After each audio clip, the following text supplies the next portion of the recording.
আগামীকাল বিকেলে নবান্ন থেকে আমি এবং সংশ্লিষ্ট দপ্তরের মাননীয় মন্ত্রী সিএস এফএস এবং অন্য আধিকারিকদের উপস্থিতিতে অগ্নিমিত্রা পাল এবং আমি একটি ফর্ম পাবলিশ করব, যেই ফর্ম অন্নপূর্ণা যোজনায় ফিল আপ করতে হবে এবং আমরা কালকেই বিস্তারিত বলবো।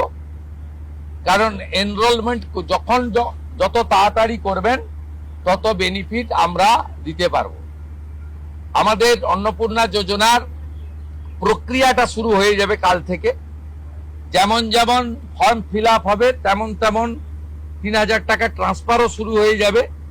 আর যতক্ষণ না ৩,০০০ টাকা ট্রান্সফার হচ্ছে, স্বাস্থ্যসাথী যেমন কন্টিনিউ রাখা হয়েছে আয়ুষ্মান ভারত কনভার্ট না হওয়া পর্যন্ত, এখানে আপনার লক্ষ্মী ভান্ডারকেও কন্টিনিউ করা হবে। বিস্তারিত কালকে আপনারা জানতে পারবেন। ফর্মের কপিও আপনারা কালকে পাবেন। অফলাইন অনলাইন অবশ্যই থাকবে। শুধু পাবলিকের উপরে ছেড়ে দেওয়া হবে না, বিধায়করা নিজ উদ্যোগে ফর্ম ফিল আপ করাবেন এবং সরকারও বিডিওদের নেতৃত্বে প্রত্যেক বাড়িতে বাড়িতে ফর্ম ফিল আপের জন্য সহযোগিতা করার জন্য লোক পাবেন। এবং মাথায় রাখতে হবে, ভারতীয়রাই কেবলমাত্র এই সুযোগ পাবেন, অভারতীয়রাই সুযোগ পাবেন না। ভারতবর্ষের সরকারের টাকা বাংলাদেশ থেকে আসা অবৈধ অনুপ্রবেশকারীদের দেওয়ার জন্য নয়, এটা খুব ক্রিস্টাল ক্লিয়ার।